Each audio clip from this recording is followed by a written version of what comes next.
Paris की सड़कें बारिश के बाद काफी धुली-धुलाई लग रही थी। साफ सुथरी और निखरी हुई सी ईवा रॉस उन सड़कों पर तेजी से चलती जा रही थी। आज उसे काफी देर हो गई थी। अपने काले बालों में उंगलियां फेरते हुए वो उन्हें सीधा करती जा रही थी। गेहूं पैरों में पहनी सफेद हील्स की टकटक सड़क पर एक तरह का रिदम पैदा कर रही थी। उसके अपार्टमेंट से कॉलेज थोड़ी ही दूरी पर थी, इसलिए आज वो पैदल ही जा रही थी। प्रोफेसर जूलियन ने कहा था, आज एक पेशेंट विजिट के लिए आएगा जिसे थेरेपी सेशंस लेने हैं। ईवा का फिजियोथेरेपी में ये आखिरी साल था और फिर उसके बाद उसे एक सफल ऑर्थोपीडिक सर्जन बन जाना था। कॉलेज के अंदर ही हॉस्पिटल भी था जहां वो मरीजों को थेरेपी सेशंस देते थे। ईवा रॉस को लंदन से यहाँ आए पूरे 5 साल हो चुके थे। वो सांवली रंगत की एक अपनी ही रंगत की तरह काली किस्मत वाली लड़की थी। पेरिस आने से पहले उसके कई प्रपोजल सिर्फ उसकी सांवली रंगत की वजह से रिजेक्ट हो चुके थे। जब उसका 5वां रिश्ता भी टूट गया और बारात वाले दिन ही उसका होने वाला पति घोड़े से गिरकर टांग तुड़वा बैठा, तो उसे हमेशा के लिए मनहूस कह दिया गया, क्योंकि समाज के लिए वो एक ऐसी लड़की बन चुकी थी जिससे कोई भी शादी करना नहीं चाहता था। और इसीलिए उसने तय कर लिया कि वो शादी नहीं करेगी, बल्कि अपने सपने पूरे करेगी, एक फिजियोथेरेपिस्ट बनने के लिए, जिसके लिए वो स्कॉलरशिप पर पेरिस आई थी और अपनी काली किस्मत को लंदन में ही कहीं पीछे छोड़ाई। मगर वो नहीं जानती थी कि उसकी किस्मत की स्याही उसकी ज़ात से चिपकी हुई है और उससे पीछा नहीं छुड़ा सकेगी। कॉलेज में दाखिल होने के बाद अब वो अपने मनचाहे फ्लोर की तरफ बढ़ने लगी, क्योंकि वहां पर कोई उसका इंतजार कर रहा था। उनकी कॉलेज में मामूली हड्डियों की चोट से लेकर स्पाइनल कार्ड इंजरी तक के पेशेंट विजिट के लिए आते थे और उनसे सेशंस लिया करते थे। ये उनके लिए प्रैक्टिस जैसा काम था और वो अपने पेशेंट्स के साथ इतनी नरमी और सावधानी बरतती थी कि दोबारा भी ईवा रॉस के पास ही वो आना पसंद करते थे और उसी से अपना इलाज करवाना चाहते थे। और अब फाइनल ईयर की प्रैक्टिस के दौरान एक ऐसा मरीज उसके पास आया था जिसका 3 साल पहले एक खतरनाक एक्सीडेंट हुआ था, जिसके नतीजे में उसकी जान तो बच गई थी, लेकिन उसकी रीढ़ की हड्डी की प्लेट्स अपनी जगह से हिल गई थी। सर्जरी से कोई खास फायदा नहीं हुआ था, इसीलिए डॉक्टरों ने उसे ऑर्थोपेडिक स्पेशलिस्ट के पास भेजा था कि अगर उसकी रूटीन एक्सरसाइज जारी रही तो शायद कभी वो दोबारा चल सके। और यही उम्मीद उसे ईवा के पास लाई थी। उसके प्रोफेसर ने उसे इस मरीज को रेफर किया था और कहा था, अगर तुम इस मरीज को संभालने में कामयाब हो गई तो समझो तुम एक सफल ऑर्थोपेडिक बन पाओगी, तुम एक सफल ऑर्थोपेडिक बन जाओगी। क्योंकि वो काफी घमंडी स्वभाव का मालिक है, किसी को अपने पास आने नहीं देता, बिल्कुल छुई मुई टाइप का इंसान है। ईवा ने मुस्कुराकर उन्हें देखा था और कहा, आप ईवा को चैलेंज कर रहे हैं? सोच लीजिए, शर्त लगा लीजिए, मैं एक ही सेक्शन में उसे दोबारा मेरे पास आने पर मजबूर कर दूंगी। और फिर जैसे ही वो अपने senior orthopaedic surgeon professor Julian को चैलेंज करके बाहर निकली, तो सामने से कोई व्हीलचेयर धकेलते हुए कॉरिडोर में चला आ रहा था। एक पल के लिए उसे देखकर वो वहीं ठिठक गई, क्योंकि उसे लगा था प्रोफेसर जूलियन ने किसी बड़ी उम्र के आदमी की बात की होगी, मगर ये तो एक बेहद हैंडसम नौजवान था जिसकी सफ़ेद उंगलियों ने व्हीलचेयर के हैंडल को मजबूती से जकड़ रखा था और चेहरे पर गहरी संजीदगी थी। वो ईवा को बड़ी नापसंदीदगी से देख रहा था। शायद प्रोफेसर जूलियन को किसी ने गलत जानकारी दी थी, क्योंकि वो नौजवान तो बिल्कुल ही सॉफ्ट नेचर का और मासूम सा लग रहा था। उसे अचानक उस पर बेहिसाब तरस आया। वो कदम कदम चलती उसके करीब पहुंची और उसके व्हीलचेयर पर रखे सफेद हाथों पर अपना गेहुआ हाथ रखकर उसकी ओर थोड़ा सा झुकी, अपना चेहरा उसके बेहद करीब ले जाकर बोली, वेलकम मिस्टर ज़ेन विवियन, आपका इलाज करके मुझे खुशी होगी। उसने अपने होठों पर मुस्कान जगाई और उसकी आंखों में देखा, क्योंकि वो वाकई बहुत खूबसूरत और मासूम नजर आ रहा था। लेकिन अगले ही पल उस खूबसूरत और बेकसूर मासूम दिखने वाले इंसान ने जो किया, उसे देखते ही ईवा लॉस को लगा मानो उसका दिमाग घूम गया हो। उसे तुरंत प्रोफेसर जूलियन की बात याद आई कि वो बेहद घमंडी और अक्खड़ आदमी है, उससे सावधान रहना। मगर ईवा को अंदाजा नहीं था कि वो इतना बदतमीज भी होगा। वो कदम कदम चलती उसके पास आई थी। वो व्हीलचेयर पर बैठा सिर्फ उसे ही देख रहा था। ईवा ने अपने दोनों हाथ व्हीलचेयर के पहियों पर रखे, उसके हाथों पर रखे और झुककर उसकी आंखों में देखने लगी, चेहरे पर मुस्कान सजाई। वेलकम मिस्टर ज़ेन विवियन, आपका इलाज करके मुझे बहुत खुशी होगी। वो इतना मासूम लग रहा था कि प्रोफेसर जूलियन की बातें उसे बिल्कुल बेतुकी सी लगी थी। जो कह रहा था कि वो बहुत घमंडी और किसी को खुद को हाथ भी नहीं लगाने देता, उससे बचकर रहना और अपना ध्यान रखना। ईवा अपना गेहुआ हाथ उसके सफेद हाथों पर रखते हुए अपना चेहरा उसके करीब किए मुस्कुरा रही थी। वो बहुत खूबसूरत था। उसकी हालत देखकर उसके दिल में हल्का सा अफसोस भी उतर आया। मगर इससे पहले कि ईवा उसके दिल में उसके लिए कोई और नरमी महसूस कर पाती, अचानक उसने अपनी व्हीलचेयर को जोर से पीछे की ओर धकेला।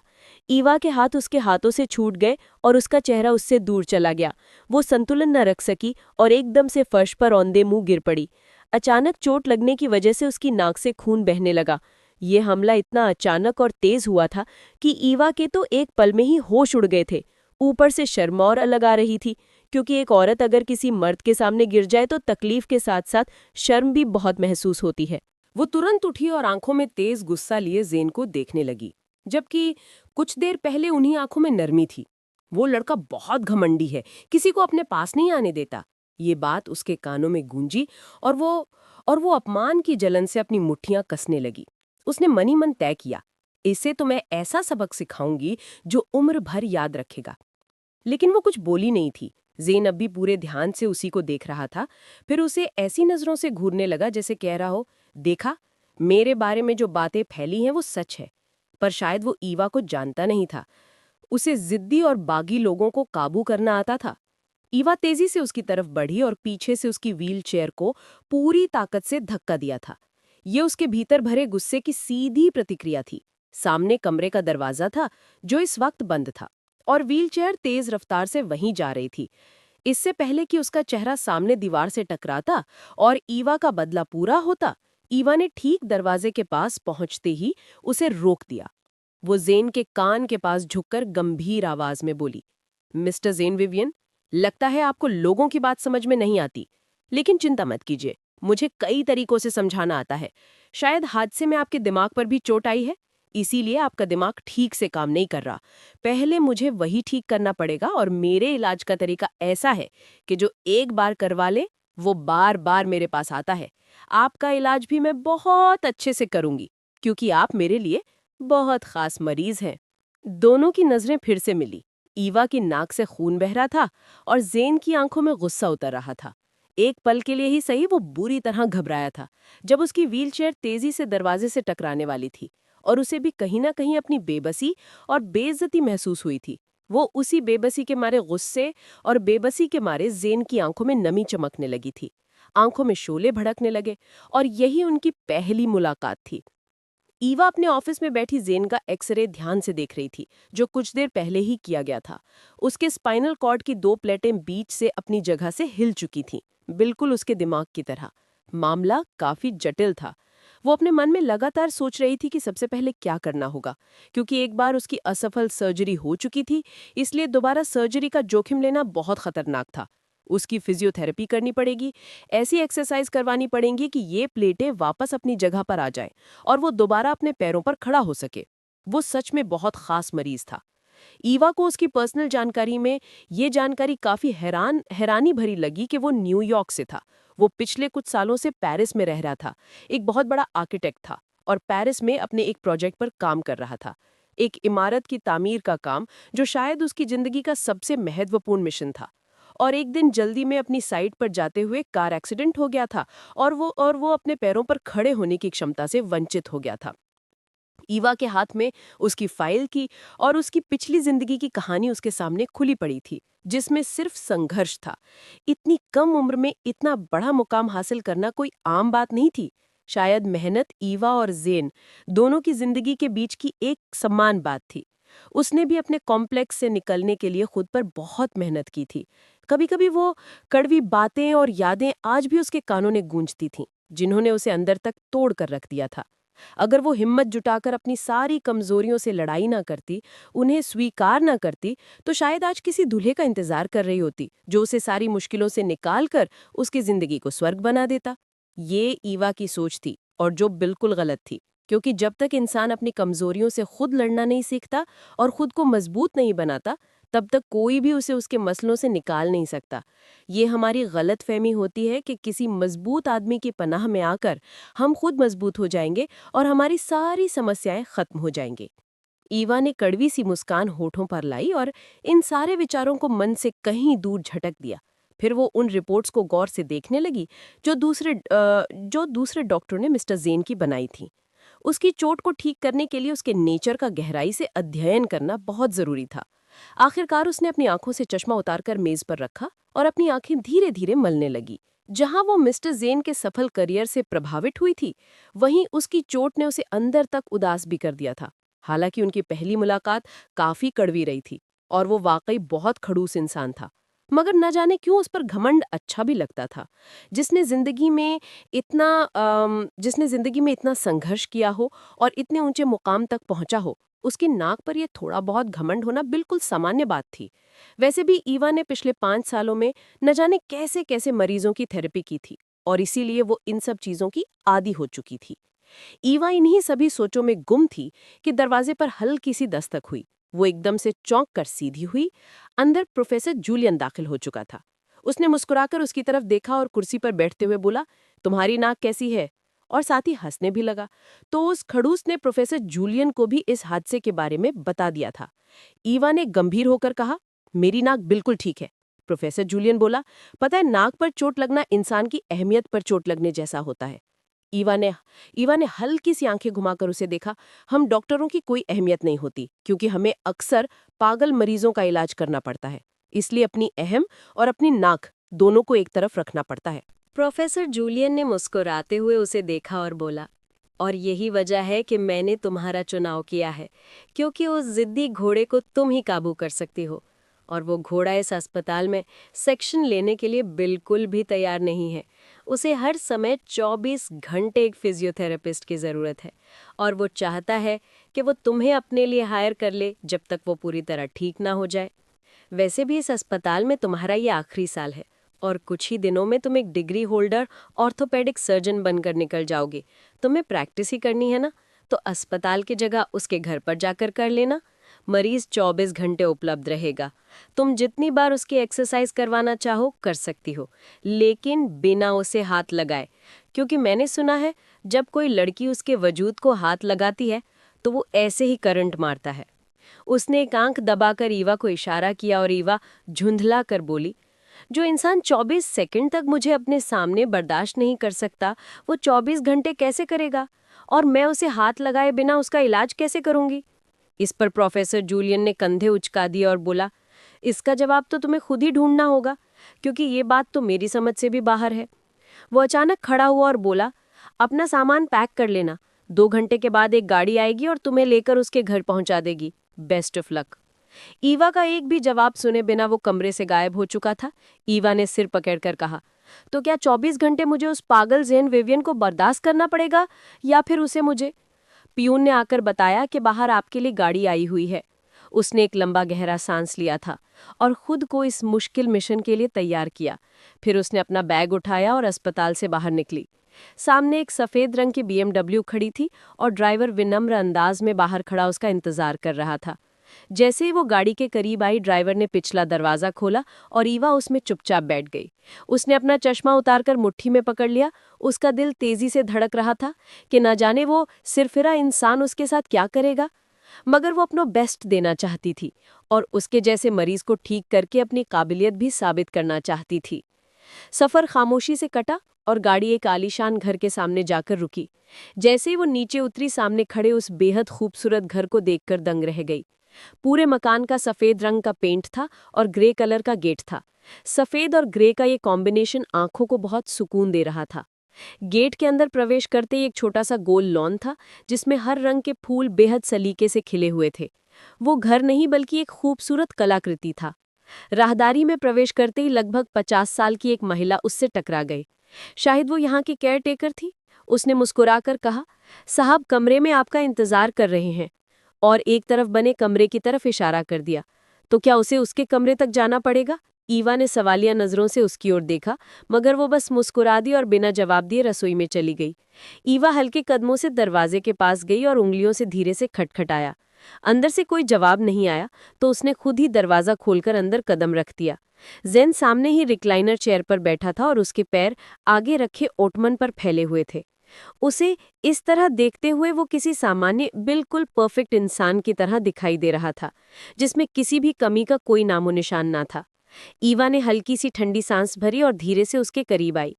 ज़ेन पास रखी मेज से कॉफी का कप उठाकर घूंट घूंट पी रहा था और अखबार में खोया हुआ था। ईवा ने गला साफ किया तो वो बोला, मैं बहरा नहीं हूँ, जान गया हूँ कि तुम मेरे कमरे में आ चुकी हो। उसके बोलने का ये घमंडी अंदाज उसके चेहरे पर बिल्कुल भी नहीं जचता था, क्योंकि उसका चेहरा बेहद मासूम और बेदाग था। खैर, ईवा ने उसे नज़रअंदाज करते हुए कहा, अगर आपने कॉफ़ी पी ली है तो हम अपना पहला सेशन शुरू करते हैं। शाम के लगभग 6 बज रहे हैं। उसने घड़ी पर नज़र डालकर बात जारी रखी। मगर इस कमरे में मैं कंफर्टेबल नहीं हूँ, और ना ही इस कमरे में वो सारा सामान मौजूद है जो फिजियोथेरेपिस्ट को चाहिए होता है। उसकी बात पर जैन ने बड़े ही रूखे से अंदाज में कहा था, मैं इतना भी जाहिल नहीं हूँ जितना तुम मुझे समझ रही हो, और इस कमरे में मैंने तुम्हें नहीं बुलाया, बल्कि तुम खुद चलकर आई हो। मेरी बॉडी एक्सरसाइज के लिए जो भी सामान चाहिए वो सब मैंने पास वाले हॉल में सेट करवा दिया है। मगर अगर तुम इस कमरे तक आ ही गई हो तो यहाँ बैठो और मेरे कुछ रूल्स अच्छी तरह समझ लो। नहीं, मुझे यहाँ नहीं बैठना, मैं यहीं खड़ी सुन रही हूँ।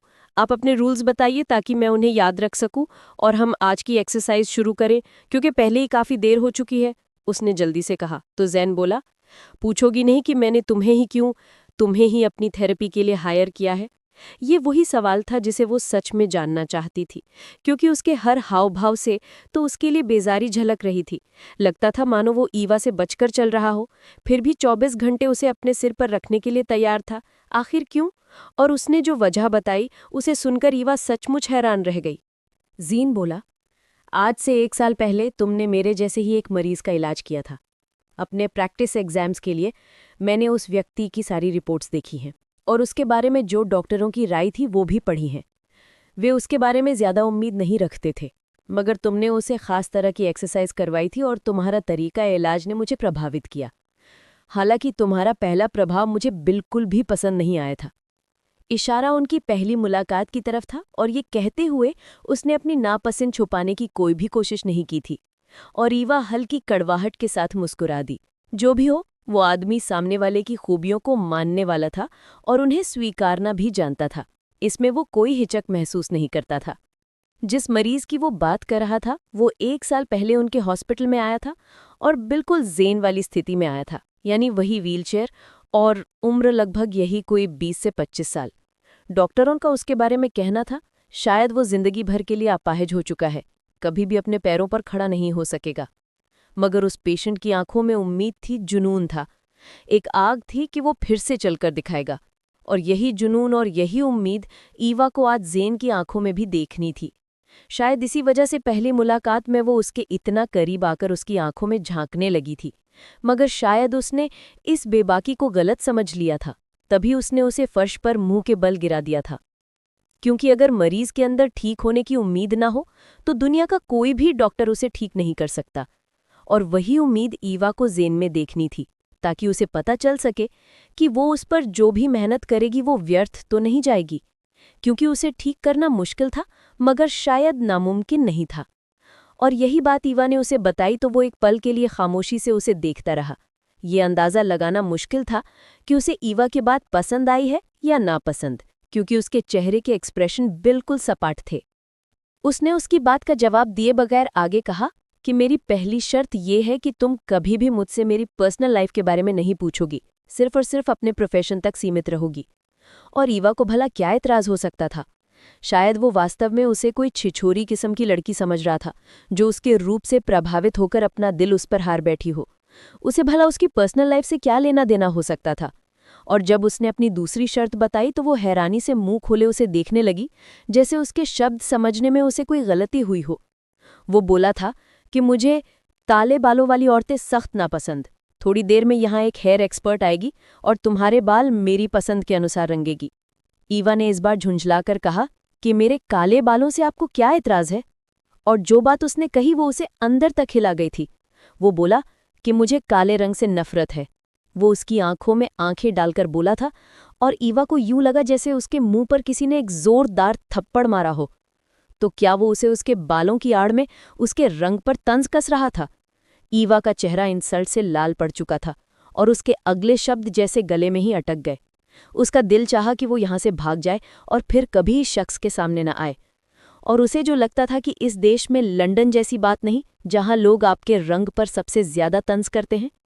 क्योंकि वो जितने समय से यहाँ पर रह रही थी, आज तक किसी ने उसके रंग पर कोई बात नहीं की थी, मगर इस शख्स ने। ईवा का दिल चाहा कि वो उसका मुंह नोच ले। उसे ऐसे देखकर वो कुछ पल तक उसे गौर से देखता रहा, फिर बोला, क्या हुआ, एनी प्रॉब्लम? हाँ, मुझे प्रॉब्लम है, क्योंकि जैसा कि आपने कहा कि पर्सनल लाइफ के बारे में कोई बात नहीं होगी, मगर आपने मुझे आते ही पर्सनली तौर पर हर्ट किया है, मेरा मजाक उड़ाया है, मेरे रंग का मजाक उड़ाया है। आप खुद को एक बहुत सभ्य इंसान समझते हैं, मगर मुझसे पूछे तो आप एक हद दर्जे के घमंडी और जाहिल इंसान हैं। आपने मेरी तौहीन की है और इसके लिए मैं आपको कभी माफ नहीं करूंगी। ईवा ने इतने दिनों का गुस्सा एकदम से बाहर निकाल दिया। उसका चेहरा लाल पड़ चुका था और उसकी आंखों से आंसू बह रहे थे, क्योंकि उसका वो कॉम्प्लेक्स जिसे छुपाने के लिए उसने अपने ऊपर इतनी परतें चढ़ा रखी थी, अचानक ही बाहर आ गया। उसका तो जैसे दिल ही टूट गया था और ज़ेन उसे हैरान और परेशान सा देखता रहा, जैसे उसे खुद भी यकीन नहीं आ रहा हो कि वो क्या बोल रही है और रो क्यों रही है। आखिर उसने ऐसा क्या कर दिया था? इससे पहले कि वो कोई और बात करता, ईवा वहां से उल्टे कदमों वापस लौटी थी और बाहर आ गई। वो इस घर में अब 1 मिनट भी अपनी तौहीन बर्दाश्त नहीं कर सकती थी, इसलिए वो वापस हॉस्पिटल आ गई। उसका सिर दर्द से फटा जा रहा था और दुख इतना गहरा था जैसे आज सब बह जाएगा। अचानक ही उसके ऑफिस का दरवाजा खुला और प्रोफेसर जूलियन कमरे में आता दिखा। वो बहुत ज्यादा परेशान लग रहा था। ईवा, तुम ठीक तो हो ना? क्या बात है, तुम वहां से चली क्यों आई? मुझे तो पहले ही पता था उस इंसान को कोई भी बर्दाश्त नहीं कर सकता।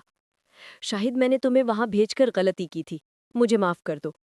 वो सच में बहुत शर्मिंदा दिखाई दे रहा था और उसे रोता देखकर तो और भी ज्यादा परेशान हो गया था। ईवा ने पास रखे एक बड़े से टिश्यू बॉक्स से ढेर सारे टिश्यू खींचकर निकाले और अपनी आंखें रगड़ डाली, जो कि पहले ही लाल पड़ चुकी थी। उसने कहा, आइंदा उस आदमी की कोई भी बात मेरे सामने मत कीजिएगा। आप उसके लिए किसी और को भेज दें, मेरी तरफ से माफी। प्रोफेसर जूलियन ने उसे कोई और बात नहीं की और शर्मिंदा सा कमरे से बाहर चला गया। ईवा ने अपना बैग उठाया और अपने फ्लैट की तरफ चल दी, जो हॉस्पिटल से कुछ ही मिनटों की दूरी पर था। उसे लगता था कि पेरिस जैसे देश में रहकर वो सुकून से अपनी जिंदगी जी पाएगी, अपनी मर्जी के अनुसार खुलकर सांस ले पाएगी, जहां कोई भी उसे उसके अतीत को ये कर ताने नहीं मारेगा। मगर आज उसने महसूस किया कि चाहे वो सफलता के किसी भी मकाम तक पहुंच जाए, उसका ये कॉम्प्लेक्स हमेशा उसका पीछा करेगा और अचानक से उसे अंदर से तोड़ डालेगा, जैसा आज हुआ था। यारिया का वो ट्रॉमा था जिससे निकलने के लिए वो पिछले 5 सालों से संघर्ष कर रही थी और एक ही पल में सब कुछ मिटता हुआ दिखाई दे रहा था। अब न जाने वो खुद को कैसे संभाल सकेगी, क्योंकि वो एक बदसूरत काली लड़की थी और ये बात कभी भी उसका पीछा नहीं छोड़ेगी। वो अपने कमरे में जाकर बिस्तर पर धड़ाम से गिर गई थी और ज़ारों कतार रोने लगी। रोते रोते वो कब सो गई उसे पता ही नहीं चला। अचानक डोरबेल की आवाज ने ईवा को उठाया। उसने चौंक कर आंखें खोली तो सुबह के 5 बज चुके थे। भला इस समय उसके दरवाजे पर कौन हो सकता है? उसे थोड़ी सी चिंता हुई। वो जल्दी से उठी। उसका वही कल वाला हाल था। ना उसने कपड़े बदले थे, ना ही उसके बाल संवारे हुए थे। वो जल्दी जल्दी आईने के सामने खड़ी होकर खुद को थोड़ा सा सामान्य करने लगी। वॉशरूम में गई और कुछ छींटे मुंह पर मारे। आंखों की लाली कुछ कम हुई, मगर जैसे ही उसने दरवाजा खोला, कल वाला गुस्सा एकदम से ईवा के चेहरे पर फैलने लगा था, क्योंकि सामने शर्मिंदा सा प्रोफेसर जूलियन खड़ा था और उसके साथ ही व्हीलचेयर पर बैठा वही आदमी जिससे उसे नफरत थी, सख्त नफरत, जिसने एक ही पल में उसे अंदर तक तोड़ कर रख दिया था और जिसकी शक्ल तक वो नहीं देखना चाहती थी। वो उसे गौर से देख रहा था। उसके दोनों सफेद हाथ उसकी ठोड़ी के नीचे स्थापित थे और वो बड़ी फुर्सत से उसे देख रहा था। ईवा ने प्रोफेसर जूलियन को घूर कर देखा और आंखों ही आंखों से सवाल किया कि मेरी कल वाली बात भूल गए? और उसने शर्मिंदगी से जैसे सफाई देने की कोशिश की, कहने लगा कि सिर्फ 5 मिनट मेरी बात सुन लो, शायद कोई बहुत बड़ी गलतफहमी हो गई है तुम्हारे मन में। ईवा ने कहा, तुम अंदर आ जाओ, मगर मैं इस व्यक्ति को अपने फ्लैट में नहीं घुसने दूंगी। कहने लगा, ठीक है, मुझे तो अंदर आने दो। उसने रास्ता छोड़ा तो वो उसके साथ अंदर आ गया और उसने दरवाजा जोर से बंद कर दिया। वो इतनी असभ्य हरगिज नहीं थी, मगर इस व्यक्ति के लिए वो कभी भी दरवाजा नहीं खोलेगी, ये तो तय था। प्रोफेसर जूलियन ने कहा, क्या तुमने मिस्टर जैन की फाइल पढ़ी थी? उसमें उनकी पर्सनल जानकारी दर्ज थी। ईवा ने कहा कि मेरी इस बेइज्जती का उस फाइल से क्या संबंध जो उसने मेरी कल की? कहने लगा, बड़ा ही गहरा संबंध है, इसीलिए तो मैंने वो फाइल तुम्हें पकड़ाई थी। ईवा कहने लगी कि मैंने सिर्फ सरसरी सा जायजा लिया था, वैसे भी मुझे अब कोई इंटरेस्ट नहीं इस बारे में और जानने का। प्रोफेसर जूलियन कहने लगा, उस फाइल में उसके एक ट्रॉमा का उल्लेख था जिसने उसकी पर्सनालिटी पर गहरा असर छोड़ा। उसे ब्लैक कलर फोबिया है। तुम जब कल उनके घर गई थी तो तुम्हें कोई एक भी चीज ब्लैक रंग में दिखाई दी थी? उसने जैसे एक सवाल किया और एकदम चौंक गई, क्योंकि उसके घर जो केयरटेकर थी वो 50 साल की औरत थी। उसके बाल भी सिल्वर शर्ट रंगे हुए थे और उसने सफेद रंग का ड्रेस पहना हुआ था। चौकीदार और ड्राइवर से लेकर किसी ने भी कपड़ों में या बालों में कोई काला रंग तक नहीं किया था। इस घर में मौजूद पर्दे भी सफेद और ग्रे रंग के थे। वो हैरानी से प्रोफेसर जूलियन को देख रही थी। प्रोफेसर जूलियन आगे कहने लगा कि मिस्टर जेन का बचपन सामान्य नहीं बीता। बचपन में उसके माँ बाप को किसी ने मार दिया था और उस हत्यारे को जेन ने अपनी आंखों से खुद देखा था, जिसने काले रंग की ड्रेस पहन रखी थी, काले ही रंग का मास्क था और हाथों में भी काले ग्लव्स थे। वो अक्सर ही उसे सपनों में आकर डराता था और तब से उसे काले रंग का फोबिया है। ये सच है कि वो पूरी दुनिया से काला रंग नहीं निकाल सकता, मगर जो लोग उसके बेहद करीब हो उसे इसका ध्यान रखना पड़ता है। प्रोफेसर जूलियन ने जैसे ये बात शर्मिंदगी से उसे समझाई थी। ईवा के माथे की सिलवटें कम हो गईं, तो प्रोफेसर जूलियन आगे कहने लगा कि मैं जानता हूं कि लड़कियां अपने बालों के बारे में काफी भावुक होती हैं, इसीलिए तुम्हें भी अच्छा नहीं लगा होगा कि वो तुम्हारे बालों का रंग बदलना चाहता है, मगर तुमने कुछ थोड़ा ज्यादा ही प्रतिक्रिया दिखा दी। वो सारी रात ये सोचकर परेशान रहा था कि आखिर उस लड़की को हुआ क्या है। तो क्या वो सच में उसके बालों के बारे में ही बात कर रहा था? वो एकदम से कंफ्यूज हो गई। प्रोफेसर जूलियन ने कहा कि उसे अब और बाहर खड़ा करना ठीक नहीं है।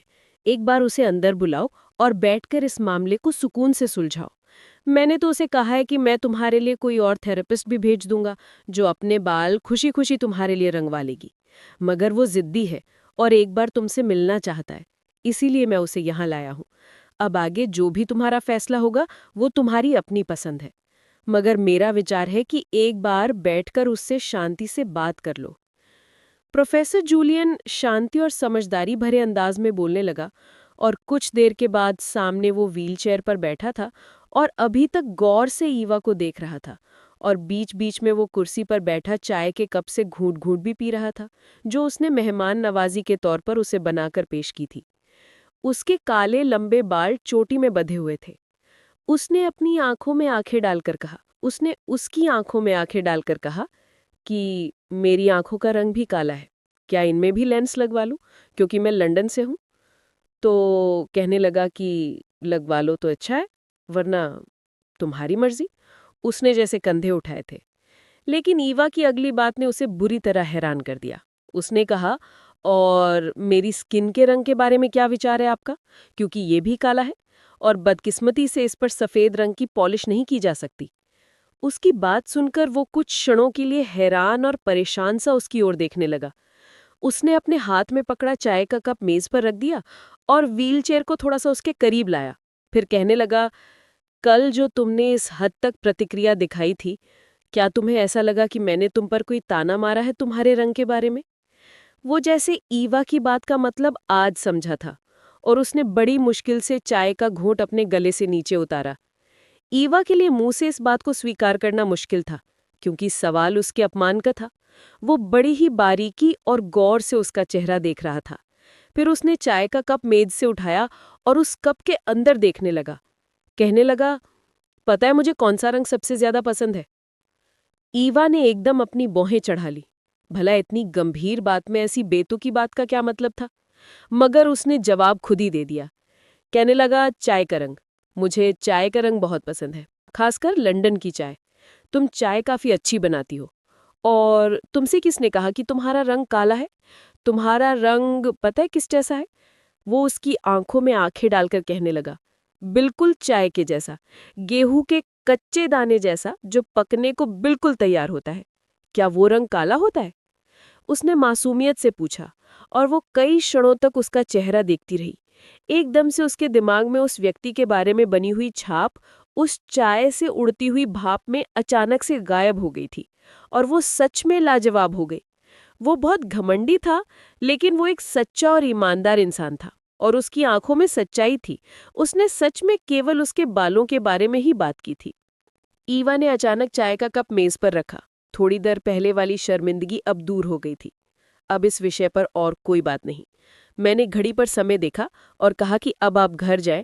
8 बजे मैं अपना पहला सेशन लेने आऊंगी और मैं समय में देरी बिल्कुल भी बर्दाश्त नहीं करती। हर चीज तैयार होनी चाहिए। ये कहते हुए वो उठकर वहां से चली गई। मगर वो जानती थी कि वो पीछे बैठा उसे देखकर मुस्कुराया होगा, क्योंकि उसने ईवा को मना लिया था। ठीक 8 बजे वो उसके घर पहुंच चुकी थी। सामने राहदारी में एक बड़ा सा आईना लगा हुआ था। ईवा ने उसमें अपना प्रतिबिंब देखा तो ताज़ा ताज़ा चॉकलेट ब्राउन रंग में रंगे बाल उसके चेहरे पर काफी सूट कर रहे थे। उसने उन्हें कर्ल करके एक तरफ डाल रखा था।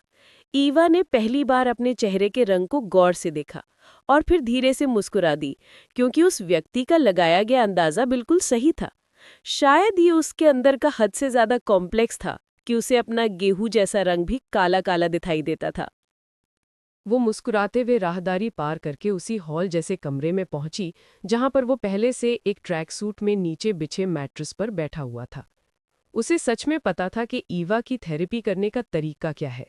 ईवा ने एक मुस्कान अपने होठों पर सजाई और अपना बैग एक साइड पर रखा, मगर उसने उसके कपड़ों की ओर इशारा किया और बोला कि इन्हें बदल लो।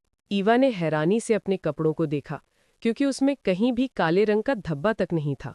कहने लगा, मेरी तरह कंफर्टेबल ट्रैक सूट पहन लो तो आसानी रहेगी। जेन ने उसे समझाया तो वो कमरे से सटे वॉशरूम में चली गई, जहां उसी जैसा एक लेडी ट्रैक सूट पहले से टंगा हुआ था। थोड़ी देर के बाद उनकी एक्सरसाइज शुरू हो चुकी थी। वो बिल्कुल प्रोफेशनल अंदाज में उसके शरीर के अलग अलग हिस्सों को अपने हाथों से मूवमेंट करवा रही थी। वो काफ़ी ज़्यादा कोऑपरेटिव था। अभी वो इस काबिल नहीं था कि उसे अलग अलग मशीनों के जरिए एक्सरसाइज करवाई जाए। इसीलिए और फिर 1 घंटे की एक्सरसाइज के बाद वो पसीने में काफ़ी हद तक भीग चुका था। ईवा ने कहा कि इतनी जल्दी थक जाओगे तो कभी ठीक नहीं हो पाओगे। वो हंसकर कहने लगा कि तुम नहीं जानती कि मैं किस कदर सख्त जान हूं, मगर ऑपरेशन और लंबे समय तक दवा खाने के बाद मेरा शरीर इतनी मेहनत को सहने में थोड़ी मुश्किल का सामना कर रहा है। वो हाँफते हुए समझाने लगा और ईवा धीरे से मुस्कुरा दी। उसने कहा कि अब अपनी शर्ट उतारो, तो वो एकदम से चौंक कर ईवा को देखने लगा, जैसे उसे समझ में न आया हो कि वो अब उसके साथ क्या करने वाली है। उसने खुद ही आगे बढ़कर उसकी शर्ट उतार दी। उसके मजबूत गोरे शरीर पर पसीने की बूंदें चिपक कर रह गई थी। वो नीचे मैट्रेस पर बैठा था और वो उसके पीछे झुकी। वो उसके बिल्कुल करीब थी। उसके दूध या कमर पर पसीने की बूंदें चिपकी हुई थीं। ईवा ने एकदम अपनी उंगलियों को उसकी कमर के बीच में रखा और धीरे धीरे ऊपर की ओर घुमाना शुरू कर दिया। और जेन को ऐसा लगा जैसे उसके स्पर्श ने उसे अंदर तक पिघला दिया हो। एक करंट सा दौड़ गया था उसके अंदर। इससे पहले कि वो अपनी उंगलियों से कोई और हरकत करती, जेन ने एकदम पीछे से ईवा के दोनों हाथों को जोर से पकड़कर अपनी ओर खींचा था और वो उसके सिर के ऊपर से कलाबाजी लगाती हुई उसके सामने मैट्रेस पर गिर गई। ये सब इतना अचानक हुआ था कि उसका दिमाग उलट पुलट हो गया। वो मैट्रेस पर बैठा हुआ था और ईवा उसके सामने लेटी हुई थी। दिल ऐसा था जैसे पिंजरे में बंद किसी पक्षी की तरह फड़फड़ाए जा रहा था। वो उसके ऊपर झुका, उसे दोनों कंधों से जोर से पकड़ लिया। उसकी आंखों में शायद कोई पागलपन था या फिर जुनून। वो समझ नहीं पाई कि वो किन कंडीशन से गुजर रहा था, और ईवा पर बस एक ही कंडीशन छाई हुई थी, और वो था गुस्सा। उसने तेजी से चीखते हुए कहा, ये क्या बदतमीजी। ईवा के शब्द मुंह में ही रह गए थे कि उसने अपनी सफेद उंगलियां उसके होठों पर जोर से रख दी। शब्दों के बाहर निकलने का रास्ता रुक गया और उसकी सांस भी। वो और अधिक उसके ऊपर झुका, लाल आंखों से देखता हुआ। मैंने आज तक किसी औरत को ये अनुमति नहीं दी कि वो मेरे वजूद के साथ छेड़छाड़ करे, और ना ही कभी किसी को करीब आने दिया है। मैं केवल तुम्हें ये अनुमति इसलिए दे रहा हूं क्योंकि मैं चाहता हूं कि मैं फिर से जमीन पर अपने कदम टिकाकर चल सकूं, भाग सकूं और फिर उड़ सकूं। मुझसे वादा करो कि तुम मेरे सपने को संभव बनाओगी। मैं तुम्हारी हर बदतमीजी माफ कर दूंगा। वो नहीं जानता था कि किस अंदाज में वो ये सब कह रहा था। उसका लहजा भावनाओं की गर्मी से भरा था और गर्म सांसें ईवा के वजूद पर पड़ रही थी। ये कहकर वो उसी पोजीशन में उसे देखता रहा, लेकिन ईवा में और सहने की ताकत नहीं थी। वो एकदम से उसे पीछे धकेल कर उठी और अपने नाजुक वजूद को उसकी मजबूत पकड़ से छुड़ाया। दिल तो चाहता था एक थप्पड़ भी उसके चेहरे पर जड़ दे, मगर वो उसका पेशेंट था और उसे पेशेंस रखना था। ईवा ने उसे दूर हटते ही उससे गुस्से से कहा, तुम मेरी ट्रीटमेंट को बदतमीजी कह रहे हो? मैंने आज तक तुम्हारे जितना नॉनसेंस इंसान नहीं देखा। प्रोफेसर जूलियन ने तुम्हारे बारे में बिल्कुल ठीक कहा था कि तुम्हारा दिमाग भी हिला हुआ है। कुछ सरघमंडी इंसान, तुम्हें क्या लगता है कि मैं तुम पर लट्टू हो गई हूँ और अपनी अदाएं तुम्हें दिखा रही हूँ? मैंने तुम्हारी पिछली बदतमीजियां माफ करके तुम्हारी थेरेपी शुरू की थी, हालांकि वो भी माफ किए जाने के लायक नहीं थी। न जाने मैं फिर यहाँ पर क्यों आ गई थी? क्योंकि किसी ने मुझे इंसानों की तरह रिक्वेस्ट की थी। मगर ये क्यों भूल गई थी कि मिस्टर जेन विवियन को इंसान से जंगली बनने में देर नहीं लगती। ईवा ने उसे अच्छी खासी झाड़ के बाद अपने कपड़े सीधे किए और उठकर खड़ी हो गई। और हाँ, रही बात तुम्हारे जमीन पर चलने वाले सपने की, तो अगर ऐसी हरकतें रह गई तुम्हारी तो जमीन पर बस रेंगने वाले कीड़े बन जाओगे। उसकी बात सुनकर जेन के चेहरे की लाली और बढ़ गई, मगर उसे परवाह नहीं थी। फिलहाल तो वो इसी के काबिल था। ईवा ने आगे कहा, आज का सेशन खत्म हुआ और अगले सेशन लेने से पहले मैं उम्मीद करती हूँ कि तुम्हारा दिमाग, जिसमें न जाने क्या क्या गोबर भरा है और जो अपने डॉक्टर के बारे में भी इतनी घटिया राय रखता है, ये अपने ठिकाने पर आ जाएगा। और जब तुम्हें ऐसा लगे तो मुझे कॉल कर देना। ईवा ने ये कहते हुए अफसोस और गुस्से से सिर हिलाया और कमरे से रफू चक्कर हो गई। जाते जाते भी दरवाजा जोर से बंद किया था ताकि उसे पता चल सके कि उसका गुस्सा इतनी जल्दी नहीं उतरेगा। वो पीछे बैठा शायद अभी तक गुम था, इसीलिए उसे पुकारने की हिम्मत भी नहीं हुई। वो तेज तेज कदमों से घर से निकलने लगी, मगर हाउसकीपर उसके रास्ते में उसे रोककर खड़ी हो गई और कहा, आप नाश्ता यहीं से करेंगी, ये बॉस का आदेश है। ईवा ने अपना चश्मा आंखों से उतारकर सर पर रखा और उसे घूरते हुए कहा, नाश्ता तुम अपने बॉस को ही कराओ, मुझे जरूरत नहीं है। और हाँ, खाने में कुछ मीठा ठूस देना उन्हें, शायद इससे उनके मुंह में घुली कड़वाहट कुछ कम हो जाए। ये कहते हुए वो राहदारी पार करती हुई घर से निकल पड़ी, मगर उसे यकीन था कि उसकी इस बात पर वो हाउसकीपर या फिर मास्टर शेफ जोर से हंसी होगी, और हुआ भी ऐसा ही था। उसके कानों में उसके हंसी की आवाज़ सुनाई दी थी। मतलब उसे भी पता था कि उसके कूचे से बड़ी बेआबरू होकर निकलेगी वो। न जाने वो खुद को क्या समझता है, घमंडी अकड़ू कहीं का। ईवा घर जाने के बाद भी लगातार उसी के बारे में सोच रही थी, और उसे सोच सोचकर उसका गुस्सा भी बढ़ता जा रहा था। गुस्से के साथ भूख भी बढ़ गई, क्योंकि वो नाश्ता घर से करके नहीं गई थी। उसने सोचा था पहले मिस्टर जेन को एक्सरसाइज करवाएगी, उसके बाद नाश्ता करेगी, मगर इस समय तो उसकी जानी की दुर्गत बन चुकी थी। जल्दी से फ्रिज खोला, ब्रेड और जैम निकाला, डाइनिंग टेबल पर बैठकर उसे दांतों से काटने लगी, साथ ही जूस का ग्लास पिया और फिर अस्पताल के लिए निकल गई, क्योंकि प्रोफेसर जूलियन का कहना था, तुम अस्पताल की बजाय मिस्टर जेन के घर जाकर उनकी थेरेपी करोगी, इसलिए अस्पताल आने की जरूरत नहीं। मगर उसे अस्पताल जाने की ही जरूरत थी, और अगर उसे ईवा से इलाज करवाने की जरूरत होगी तो वो अस्पताल चला आएगा। उसके घर तो वो कभी भी नहीं जाएगी। उसने तय कर लिया था कि जहां से वो 2 बार बेइज्जत होकर निकली थी, तीसरी बार नहीं जाना चाहती। अस्पताल पहुंची तो उसके साथी थेरेपिस्ट्स और सर्जन्स ऑर्थोपेडिक वार्ड में पेशेंट्स का चेकअप कर रहे थे। कुछ और पेशेंट्स भी आ चुके थे जिन्हें सेशन लेने की जरूरत थी। उसने एक सरसरी सा जायजा लेने के बाद सीधे प्रोफेसर जूलियन के पास ऑफिस पहुंची, जो किसी फाइल में सर दिए बैठा था। दरवाजे पर 2 उंगलियों से दस्तक देकर उसे अपनी ओर ध्यान दिलाया और सीधे जाकर उसके सामने वाली सीट पर जैसे ढेर हो गई। वो चश्मा उतारकर हैरानी से उसे देख रहा था और ईवा उसे घूर रही थी, क्योंकि प्रोफेसर जूलियन की सिफारिश पर ही वो दोबारा जलील होने उसके कूंचे में गई थी। प्रोफेसर जूलियन ने जैसे सिचुएशन का अंदाजा फिर से लगाना चाहा और फिर ठंडी सांस छोड़ते हुए बोला, अब क्या कर दिया मिस्टर जैन ने? वो मासूमियत से पूछ रहा था और ईवा गुस्से से तमतमाते हुए बोली, बस बहुत हो गया, अब मैं उसके घर नहीं जाऊंगी। अगर उसे मेरी थेरेपी चाहिए तो उसे मेरे दरवाजे पर यानी इस अस्पताल में आना होगा, वरना तुम किसी और को भेज दो, मेरी तरफ से अनुमति है।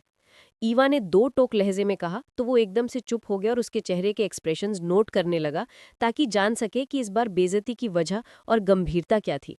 लेकिन उसका गुस्से से लाल चेहरा देखकर उसने एक झुरझुरी ली। समझते देर न लगी कि मामला काफी गंभीर है। खुद को संभाला और कहा, मिस्टर जैन अलग तरह के पेशेंट हैं और मैंने तुम्हें इसीलिए उनके पास भेजा कि तुम्हारा स्टैमिना बहुत है, तुम उन्हें सह लोगी। मगर शायद मैं गलत था, क्योंकि लड़कियां वास्तव में बहुत सेंटिमेंटल होती हैं। प्रोफेसर जूलियन को जैसे मायूसी हुई थी। ईवा ने कहा, एक हद होती है बदतमीजी की। मेरा स्टैमिना बाकी इतना ज्यादा नहीं है कि मैं किसी पागल मर्द की बदतमीजी इस हद तक सह सकूं।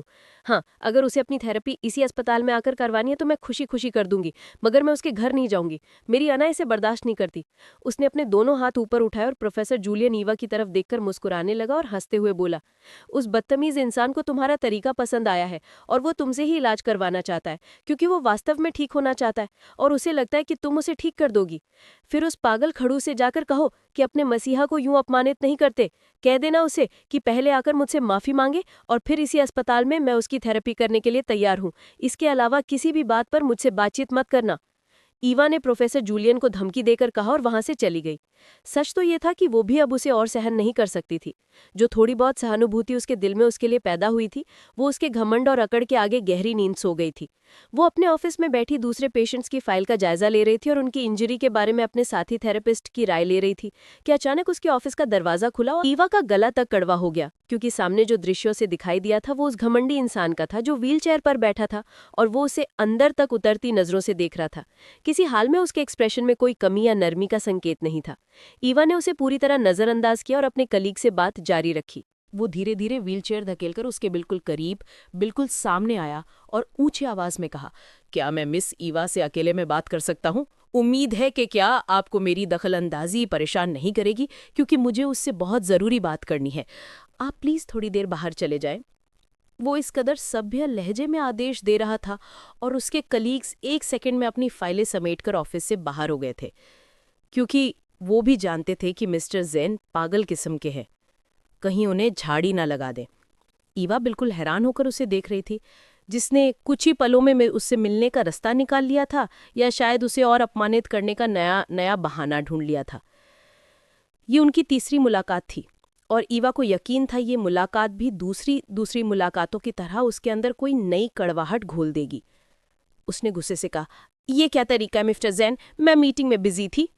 वो कहने लगा, मुझसे ज्यादा महत्वपूर्ण इस समय कुछ भी नहीं। ईवा उसकी बात सुन सुनकर अंदर तक जल गई। आप एक बेहद फालतू और खुद परस्त इंसान हैं। मुझे आपसे कोई बात नहीं करनी। आपको इस देश में हजारों डॉक्टर मिल जाएंगे और मैं कोई इतनी अच्छी थेरेपिस्ट नहीं हूँ, बल्कि मेरी डिग्री भी अभी पूरी नहीं हुई है, मैं बस प्रैक्टिस कर रही हूँ। और जैसे उसकी बात का उस पर कोई असर नहीं हुआ, कहने लगा, मैं जानता हूँ कि तुम बेस्ट थेरेपिस्ट नहीं हो और तुम्हारे इलाज में कई कमजोरियां मुझे महसूस भी हुई हैं आज वाली एक्सरसाइज में, मगर खैर वो मेरे लिए इतना ज़्यादा मायने नहीं रखती। मगर उन हजारों में और तुम में बहुत फर्क है कि मुझे बार बार अपनी व्हीलचेयर धकेलकर इसी अस्पताल में आना पड़ता है और तुम्हारे नखरे उठाने पड़ते हैं। उसकी एक नज़र एक पल के लिए भी उसके चेहरे से हट नहीं रही थी, पर ईवा गुस्से से उसे देख रही थी, जिसकी तीसरी बार भी बेइज्जती हो चुकी थी। मगर उसने नज़रअंदाज कर दिया और कहा, जी फरमाइए, क्या फ़र्क है मुझ जैसी अनाड़ी थेरेपिस्ट में और उन हज़ारों परफेक्ट डॉक्टर्स में जिनके पास आप जाना ज़रूरी नहीं समझ रहे?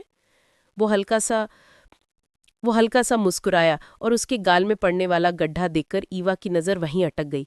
उसके दिल ने अनचाही सोचा, अगर ये इंसान घमंडी ना होता तो कितना परफेक्ट इंसान होता, और अगर उसमें थोड़ा सा सम्मान होता तो शायद ये उसे इतना बुरा ना लगता जितना अभी लग रहा था। उसने अपनी बात जारी रखते हुए कहा, आंखों का फर्क। ईवा मुंह खोलकर उसे देखने लगी। उसने तुरंत पूछा, मतलब? मैं आपके पास आने से पहले सैकड़ों डॉक्टरों के पास जा चुका हूँ, महंगे से महंगे फिजियोथेरेपिस्ट से सेशन ले चुका हूँ, मगर उन सब की आंखें वैसी नहीं थीं जैसी कि आपकी हैं। ईवा को उसकी तरह की बेसर पैर की बातों से उम्मीद नहीं थी। उसने पूछा, क्या खास बात है मेरी आंखों में? इस बार गुस्से की जगह जिज्ञासा थी। वो बोला, जुनून, शिद्दत, जज्बा और लगन।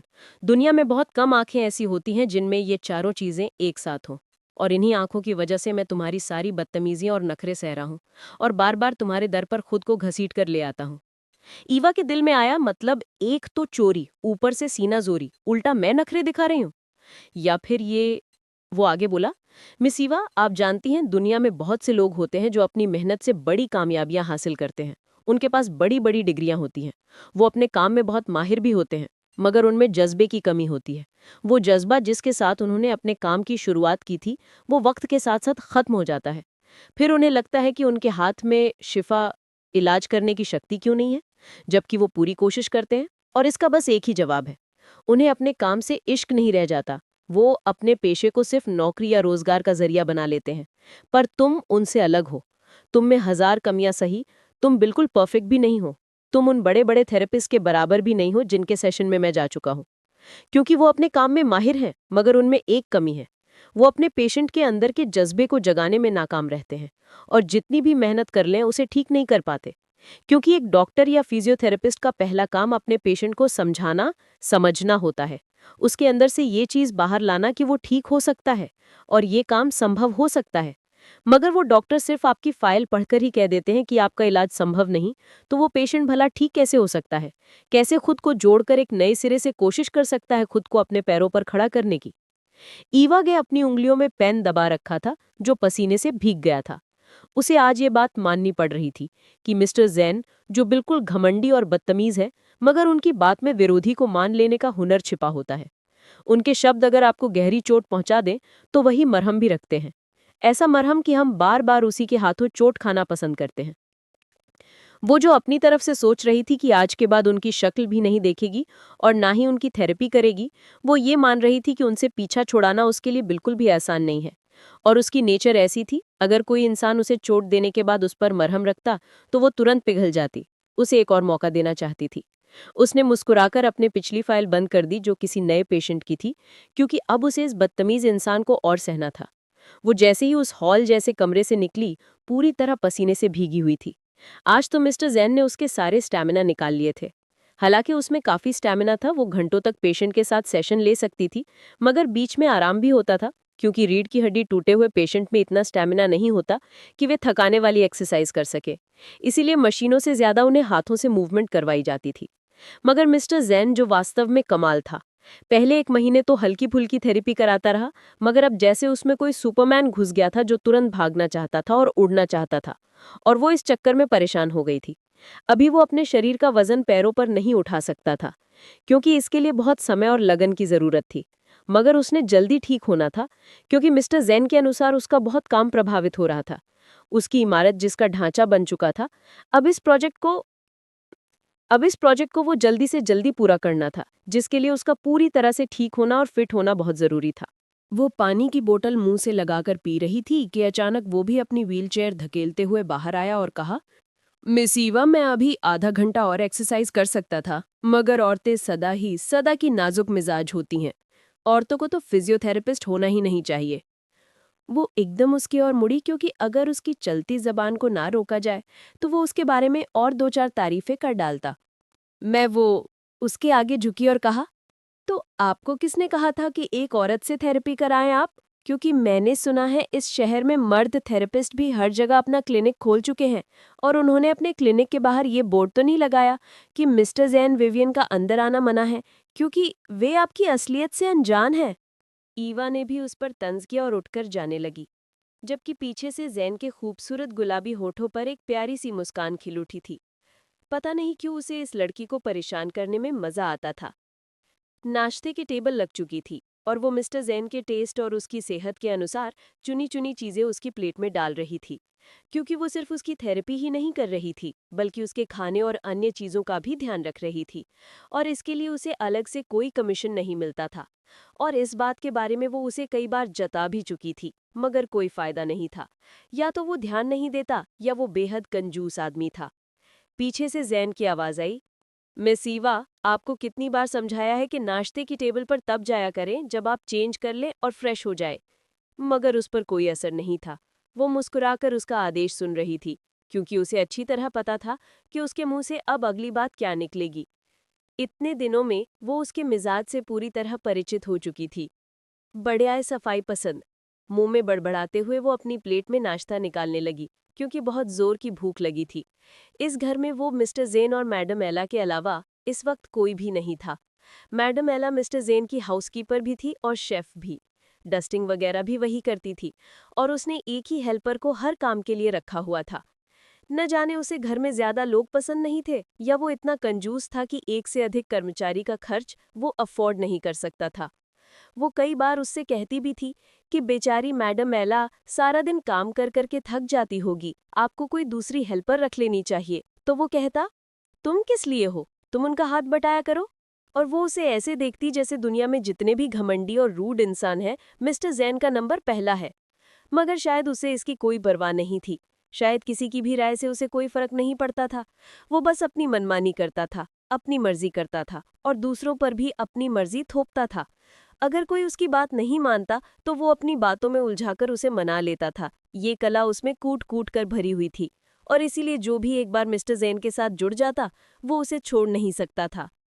खैर, उसे क्या, उसे तो बस मिस्टर जैन को उसके पैरों पर खड़ा करके यहाँ से वापस चले जाना था। इसीलिए वो बेफिक्र होकर नाश्ता करने लगी। समय यूं ही पलक झपकते उड़ता चला गया। दिन हफ्तों में और हफ्ते महीनों में बदलने लगे। जैन की वही रूटीन थी। वो काफी कठिन जीवन जी रहा था, और उसकी एक्सरसाइज की रूटीन भी काफी टफ थी। और वो भी हार मानने वालों में से नहीं थी। शायद मिस्टर जैन को यही बात पसंद थी, क्योंकि वो हिम्मत नहीं हारती थी। 6 महीने के बाद वो पहली बार अपनी व्हीलचेयर से खुद ब खुद उठा, कांपते हुए खड़ा हुआ और पीछे से उसे पुकारा, मिस ईवा। उसने एकदम पीछे पलटकर देखा तो आंखें झपकाना भूल गई। वो कितना खूबसूरत और भरपूर पर्सनालिटी का मर्द था, और इस व्हीलचेयर ने उसकी पर्सनालिटी का आधा हिस्सा निगल लिया था। उसने दिल से ये कामना की थी कि जैन जल्द से जल्द अपने पैरों पर खड़ा हो सके, क्योंकि उसका तरीका, उसका इलाज काफी बेहतर जा रहा था और मिस्टर जैन भी बेहद सहयोगी था। दोनों का जज्बा एकजुट हो गया था, इसीलिए शायद आज वो उसे अपने पैरों पर खड़ा देखकर मुस्कुराने लगी। उसने अपनी आंखों की नमी को साफ किया, जो न जाने कहाँ से आ गई थी। वो उसके करीब जाने के लिए बढ़ी थी। उसने हाथ के इशारे से उसे वहीं खड़े रहने को कहा, और वो हैरानी से वहीं खड़ी रह गई कि वो आखिर करना क्या चाहता है।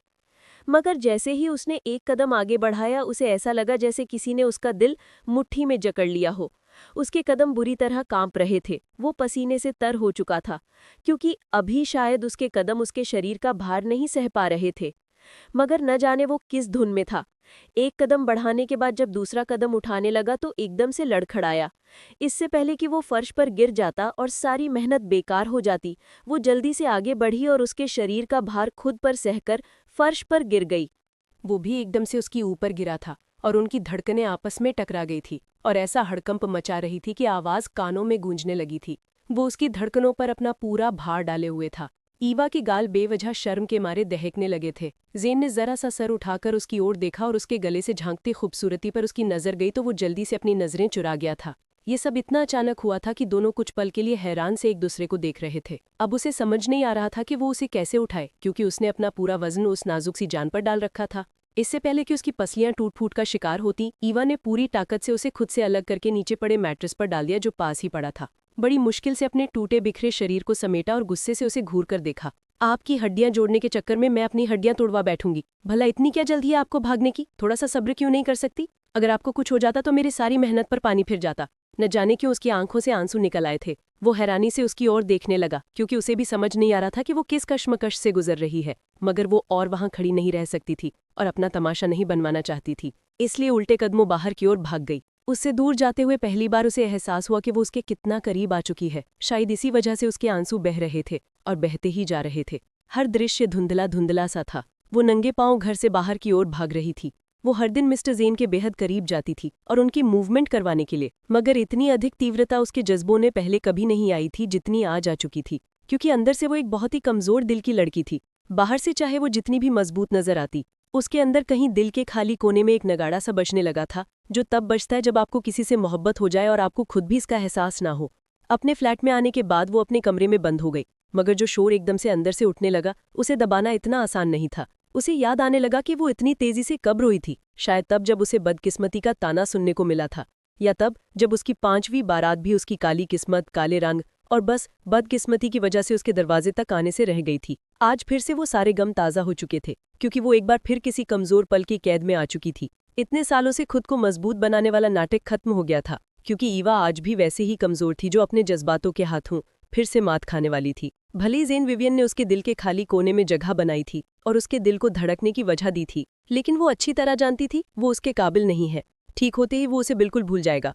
फिर क्यों वो इश्क का रोग लगा बैठी थी। 3-4 दिन से ना वो अस्पताल गई थी और ना ही मिस्टर ज़ेन की तरफ। उसने अपना मोबाइल भी ऑफ कर रखा था। वो फिलहाल उसका सामना नहीं कर सकती थी कि कहीं वो उसकी आंखों से उसकी चोरी न पकड़ ले, क्योंकि उसने पहली शर्त यही रखी थी कि कभी भी अपने जज्बातों को अपने प्रोफेशन के बीच मत लाना। और मैं लड़कियों से ज़्यादा सख्त इसलिए होता हूँ क्योंकि लड़कियों काफ़ी कमज़ोर दिल की होती हैं, मर्दों पर अपने जज्बात लुटाने को हर वक्त तैयार रहती हैं। और ईवा ने कैसे उन्हें करारा जवाब दिया था। कहा था, फिर आप भी इस बात को ध्यान में रख लें कि मैं उन लड़कियों में से नहीं हूँ, क्योंकि मेरे जज्बात और मेरा दिल कब का मर चुका है और मैं उसे लंदन में ही दफन कराई हूँ। अब जब वो अपने मुंह से कहे भी कि ये दफन हुए जज्बात फिर से अंगड़ाई लेने लगे हैं, तो वो क्या सोचेगा। वैसे भी ईवा और उसका जोड़ कहाँ बनता है। वो एक काली किस्मत, काले रंग की साधारण लड़की थी और वो भाग्यशाली, बेहद खूबसूरत और चार्मिंग पर्सनैलिटी का मालिक था, जो उसकी पहुंच से बहुत दूर था। वो एक बार फिर फूट फूट कर रोने लगी थी। कई बार उसके दरवाजे पर घंटियां बज बज कर थम चुकी थी, मगर उसने दरवाजा नहीं खोला था। पहले वो अपने दिल के किवाड़ को अच्छी तरह से बंद करना चाहती थी, उसके बाद ही कोई और दरवाजा खोलना चाहती थी, और फिर अंततः तंग आकर अपने डिपार्टमेंट से निकल गई और कुछ दिनों के लिए दूसरे शहर चली गई, क्योंकि ये उसकी नेचर थी कि वो अपने जज्बात किसी से छुपा नहीं सकती थी। वो आंखों से छलकने लगते थे और मिस्टर जेन को तो आंखें पढ़ने का हुनर अच्छी तरह आता था। ईवा ने कभी किसी पेशेंट को बीच रास्ते में नहीं छोड़ा था, मगर वो जानती थी कि मिस्टर जेन ने पहला कदम उठा लिया था, जो कि मुश्किल था। अगला कदम वो खुद ही उठाएगा। शायद अब उसे उसकी ज़रूरत नहीं पड़ेगी। इसीलिए उसने जेन से कभी भी ना मिलने का फैसला कर लिया था। मगर शायद उसकी सारी योजनाएं अधूरी रह गई थीं, क्योंकि जिसकी मोहब्बत से वो भागकर यहाँ आकर छुपी बैठी थी, वो अचानक ही उसके सामने आकर खड़ा हो गया था और वो उसे कई पल तक देखती रही। वो पूरे कद से और अपने पैरों पर उसके सामने खड़ा था। उसकी आंखों में बेहिसाब शिकवा था, जैसे उसे उससे इतनी बेरहमी की उम्मीद न थी। उसकी नज़रें उसके पैरों पर टिक गई थीं, जो ज़मीन पर पूरे वजन से खड़े थे। ऐसा लग रहा था जैसे ये आंखें फिर से छलक पड़ेंगी। उसने मुश्किल से खुद को मजबूत दिखाया। मिस ईवा, आपको बहुत बहुत मुबारक हो। आपकी हिम्मत और जज्बे को दाद देती हूँ। मुझे खुशी है कि आप फिर से एक परफेक्ट इंसान बन चुके हैं। अब शायद आपको मेरी ज़रूरत नहीं होगी, इसीलिए मैं चलती हूँ। इससे पहले कि वो उससे अपना रुख मोड़ती और उससे दूर जाती, उसने उसका हाथ पकड़ लिया और उसे अपने सामने खड़ा कर दिया। उसके स्पर्श में इतनी तड़प और इतनी तेजी थी कि वो कुछ पल तक उसकी आंखों में आंखें डालकर देखती रही। वो कुछ पल उसे गौर से देखता रहा, फिर आगे बोला, आपकी प्रॉब्लम पता है क्या है? आपकी आंखें। यही सबसे बड़ी प्रॉब्लम है। वो घूम फिरकर फिर से उसकी आंखों पर आ गया था। ईवा ने जैसे बेबसी से कहा, अब क्या कर दिया मेरी आंखों ने? कहने लगा, जो रहस्य आप मुझे नहीं देना चाहती थीं और इधर उधर भागकर खुद को थका रही थीं ताकि मैं अनजान रहूं, वो सब कुछ आपकी आंखें कह रही हैं। मैं आपकी आंखें पढ़ सकता हूं, इसीलिए अब छुपने की जरूरत नहीं। और वो अंदर तक हिल गई। क्या वो जान चुका था? अपनी ही नज़रों में वो शर्म से गिरने लगी, क्योंकि शायद उसने अपनी औकात और हैसियत से बहुत ऊंचे ख्वाब देख लिए थे। इससे पहले कि वो अपनी शर्मिंदगी व्यक्त करती और उससे माफ़ी मांगती, उसने अपने जज्बातों को अपने प्रोफेशन के बीच ले आई। उसने उसके दोनों हाथ पकड़ लिए और अपने अंगूठे के नर्म पोर से सहलाते हुए कहा, पता है, जब मैंने आपको पहली बार देखा था तो अपनी व्हीलचेयर को पीछे क्यों धकेला था और आप फर्ज पर उल्टे मुंह गिर गई थीं? उसे एकदम से अपनी वो पहली बेइज्जती याद आ गई थी। पहली बार जब मैंने आपकी आंखों में देखा तो मैं डर गया था, क्योंकि मुझे लगता था कि खुद को मजबूत दिखाना इतना आसान नहीं है उन आंखों के सामने। मुझे आपसे पहली नज़र का इश्क हो गया था। मैं हर वक्त आपको अपने पास रखना चाहता था, मगर मैं अपने जज्बातों के इजहार में थोड़ा सा अनाड़ी हूँ। जब आप उस दिन मेरे घर से भाग गई थीं, मुझे लगा शायद मैंने अपनी ज़िंदगी को फिर से अपनी नज़रों के सामने खो दिया है। मगर मैं इस बार अपनी ज़िंदगी और अपनी जान से प्यारे को खोना नहीं चाहता, इसका ख्याल भी नहीं कर सकता, क्योंकि खोने का दर्द क्या होता है मैं अच्छी तरह जानता हूँ, और मैं इस दर्द से गुजरना नहीं चाहता। इसीलिए मैं पहले अपनी कमज़ोरियों पर काबू पाना चाहता था, अपने पूरे कद पर खड़ा होना चाहता था, और फिर आपको सामने आकर आपको प्रपोज करना चाहता था।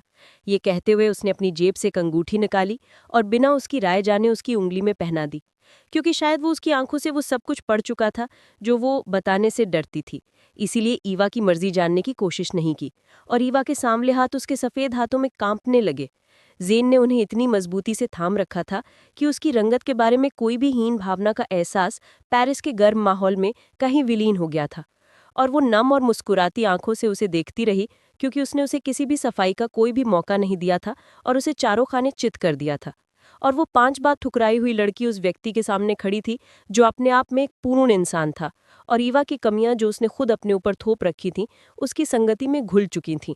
वैसे एक सवाल मेरे दिमाग में आ रहा है, अगर पूछूंगा तो बुरा तो नहीं मानोगी? वो अब शरारत से मुस्कुरा रहा था। क्या? ईवा ने भीगी आंखें साफ की थीं। मैं सोच रहा था, क्या सुहाग रात में मैं जब तुम्हारे करीब आऊंगा, उतना ही करीब जितना करीब हमारी आखिरी मुलाकात में था जब गलती से तुम्हारे ऊपर गिरा था, तो क्या तुम उतनी ही लाल टमाटर बन जाओगी जितना कि उस समय बनी थी? कहते कहते वो जो इतनी देर से अपनी हंसी रोकने की कोशिश कर रहा था, एकदम से खिलखिलाकर हंस पड़ा था। और वो पल याद आते ही ईवा फिर से शर्म से दहकने लगी थी और शर्माते हुए उसके ही सीने में दुबक कर पनाह ढूंढ रही थी। और वो उसके पास और वो उसके आसपास बाजू लपेटकर उसे अपने सीने से लगा चुका था। फिर उसके माथे पर होंठ रखते हुए उसे अपनी मोहब्बत का पहला स्पर्श दिया था। वो अपनी नई मंजिल की तरफ बढ़े। जैन के हाथों में ईवा का हाथ था और उसके हाथ की उंगली में जैन का पहनाया हुआ नगीना चमक रहा था, बिल्कुल उनकी जिंदगी की तरह। नाम जो बदले गए।